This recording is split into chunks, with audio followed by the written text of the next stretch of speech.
Hello friends, ഇന്ന് നമ്മൾ നോക്കുന്നത് നമുക്ക് എങ്ങനെ ഒരു സോളാർ വാട്ടർ ഹീറ്റർ നമ്മുടെ വീടിൻ്റെയൊക്കെ മുകളിൽ എങ്ങനെ കൊടുക്കാം എന്നുള്ളതാണ് ഏറ്റവും അത്യാവശ്യം നമ്മൾ നോക്കുന്ന വീഡിയോ. ഏറ്റവും ആദ്യമേ തന്നെ നോക്കേണ്ടതെന്ന് വെച്ചിട്ടുണ്ടെങ്കിൽ ഇതിൻ്റെ കണക്ട് ചെയ്യുന്ന രീതികളും അതുപോലെ തന്നെ നമ്മുടെ വാട്ടർ ടാങ്കിൽ നിന്നും എത്ര താഴെയായിരിക്കണം എന്നുള്ള ഡീറ്റെയിൽസാണ് നമ്മളിന്ന് നോക്കാൻ പോകുന്നത്. എന്തിനാണ് അങ്ങനെ താഴെ വെക്കുന്നത്, അതായത് നമ്മുടെ സാധാരണ വാട്ടർ ടാങ്കിനെ അപേക്ഷിച്ച് താഴേക്കാണ് നമ്മുടെ സോളാർ വാട്ടർ ഹീറ്റ് വെക്കുന്നത് എന്തിനു വേണ്ടിയിട്ടാണ്, അങ്ങനെയുള്ള ഫുൾ ഡീറ്റെയിൽസാണ് നമ്മളിന്ന് നോക്കാൻ പോകുന്നത്. ആദ്യമേ തന്നെ ഇതിൻ്റെ കണക്ഷൻസ് കാര്യങ്ങളൊക്കെ നോക്കുക. ആദ്യമേ തന്നെ നോക്കിയാൽ തന്നെ അറിയാൻ പറ്റും, ഇൻലെറ്റ് ഔട്ട്ലെറ്റ് കറക്റ്റായിട്ട് ഇത് മാർക്ക് ചെയ്തിട്ടുണ്ടാവും. അതായത് ഇന്നിലേക്ക് വരുന്ന പൈപ്പാണ് നമ്മൾ കൊടുത്തിരിക്കുന്നത്. എന്ന് കറക്റ്റായിട്ട് മാർക്ക് ചെയ്തിട്ടുണ്ടാവും. എല്ലാ അത്യാവശ്യം ഏകദേശം എല്ലാ മോഡലുകളൊക്കെ സെയിം ആയിട്ടാണ് അത് നമ്മൾ കൊടുക്കുന്നത് വെച്ചിട്ടുണ്ടെങ്കിൽ നോ റിട്ടേൺ വാൽവ് ഇട്ടിട്ടാണ് കൊടുക്കുന്നത്. അതായത് ലൈൻ ഇൻ കൊടുക്കുന്നത്, അതായത് വൺ സൈഡ് മാത്രമേ, അതിൻ്റെ ആരോ നിങ്ങൾക്ക് കണ്ടോ, അതായത് വെള്ളം തണുത്ത വെള്ളം അതിൻ്റെ അകത്തേക്ക് ഡയറക്റ്റായിട്ട് നമ്മുടെ ടാങ്കിലേക്ക് കയറുന്നത്, അതായത് സോളാർ വാട്ടർ ഹീറ്ററിൻ്റെ ഉള്ളിലേക്ക് കയറുന്ന ആരാണ് കാണിച്ചിരിക്കുന്നത്. ഇപ്പുറത്തേക്ക് റിട്ടേൺ ആയിട്ട് അത് വരില്ല. അതിന് വേണ്ടിയിട്ടാണ്, അതായത് ചൂടുവെള്ളം ഒരു കാരണവശാൽ എന്തെങ്കിലും പ്രശ്നങ്ങളോ കാര്യങ്ങളോ ഉണ്ടായ സമയത്ത് സാധാരണ ടാങ്കിലെ വെള്ളം തീരുന്ന സമയത്ത് റിട്ടേൺ എടുക്കാതിരിക്കാൻ വേണ്ടിയിട്ടാണ് അവിടെ നോൺ റിട്ടേൺ വാൽവ് നമ്മൾ കൊടുത്തിരിക്കുന്നത്. വൺ സൈഡ് ഡയറക്ഷൻ മാത്രമേ അതിൻ്റെ വെള്ളം ഫ്ലോ ഉണ്ടാവുള്ളൂ. ഇനി നമ്മൾ നോക്കുന്നത് വെച്ചാൽ ഔട്ട്ലെറ്റാണ് നോക്കുന്നത്. ഔട്ട് വരുന്നത് സാധാരണ എല്ലാ ടാങ്കുകളിലും മിക്കതും വരുന്നത് മുകളിലാണ് വരുന്നത്. അതായത് വെള്ളം തിളച്ച് കഴിയുമ്പോൾ മുകളിലേക്ക് പൊങ്ങാനുള്ള ചാൻസ് കൂടുതലാണ്, അതിന് ആ ടെൻഡൻസി കൂടുതലാണ്.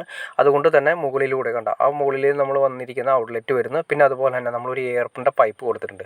ഇതിൻ്റെ കാര്യമാണ് നമ്മൾ ചർച്ച ചെയ്യാൻ പോകുന്നത്. ഈ എയർ പൈപ്പ് കൊടുത്തിരിക്കുന്നത് നോക്കുക. ആ എയർ പൈപ്പും നമ്മുടെ ടാങ്കിൻ്റെ ഹൈറ്റും ഏകദേശം സെയിം ആയിരിക്കണം, അല്ലെങ്കിൽ കുറച്ചുകൂടി ഹൈറ്റ് പൊങ്ങിയിരിക്കുന്നതാണ് ഏറ്റവും ബെറ്റർ. അതല്ലെങ്കിൽ എന്ത് സംഭവിക്കുന്നത് വെച്ചിട്ടുണ്ടെങ്കിൽ, നമ്മൾ ടാങ്കിലെ വെള്ളം എത്രയാണോ നമ്മൾ ഈ ഹൈറ്റ് താത്തിയാണ് ഇട്ടിരിക്കുന്നതെങ്കിൽ, അതായത് എയർ പൈപ്പ്, അതായത് സോളാർ വാട്ടർ ഹീറ്ററിൻ്റെ എയർ പൈപ്പ് താഴ്ത്തിയാണ് ഇട്ടിരിക്കുന്നതിൽ അതായത് നമ്മുടെ വാട്ടർ ടാങ്കിൽ നിന്ന് വരുന്ന വെള്ളത്തിൻ്റെ അളവ് അനുസരിച്ചിട്ട് ആ ലെവലിൽ വരുന്ന വെള്ളം പുറത്തേക്ക് പോയിക്കൊണ്ടിരിക്കും. എപ്പോഴാണോ ടാങ്കിൻ്റെ ലെവലിൽ വെള്ളം ആ ലെവലിൽ സെയിം ലെവലിൽ വെള്ളം വന്ന് നിൽക്കുന്നു. അതായത് സിമ്പിളായിട്ട് പറഞ്ഞാൽ ഇത്രയേ ഉള്ളൂ. നമ്മൾ രണ്ട് ടാങ്ക് വയ്ക്കുന്ന സമയത്ത് അതിൻ്റെ രണ്ട് ടാങ്കിൻ്റെ ഏകദേശം ഈക്വലായിട്ട് വെള്ളം വന്ന് നിൽക്കും.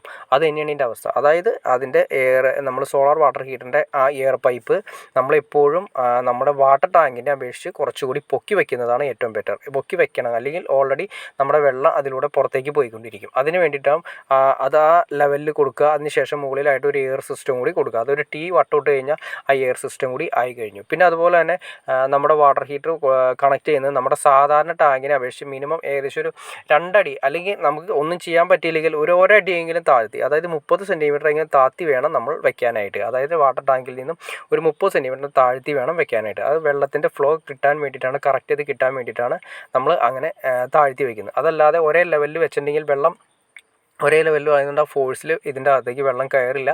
ആ ഒരു ചെറിയൊരു ഫോഴ്സെങ്കിലും നമ്മളുണ്ടെങ്കിൽ മാത്രമേ ഇതിൻ്റെ അകത്തേക്ക് വെള്ളം കയറുള്ളൂ. ആ വെള്ളം കയറുന്നതനുസരിച്ചിട്ടാണ് ഇതിൻ്റെ അകത്തുള്ള ട്യൂബുകളിലേക്ക് വെള്ളം നിറയുന്നതും അതുപോലെ തന്നെ സൂര്യൻ്റെ പ്രകാശത്തിൽ ചൂടാവുന്നതും. അപ്പോൾ നിങ്ങൾക്ക് ഏകദേശം എങ്ങനെയാണ് ഒരു സോളാർ വാട്ടർ ഹീറ്റ് കണക്ട് ചെയ്യുന്നതെന്ന് ഏകദേശം ഒരു ഐഡിയ കിട്ടിക്കാണെന്ന് ഞാൻ വിചാരിക്കുന്നു.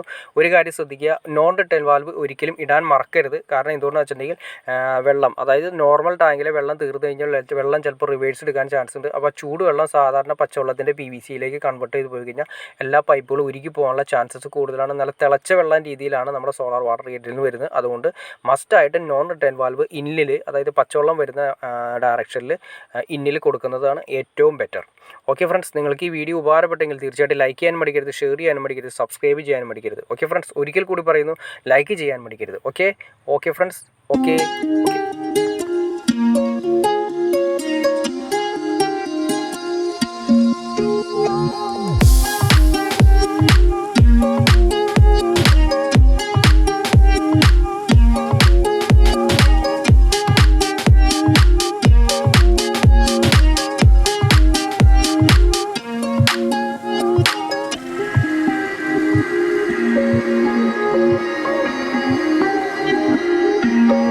Thank you.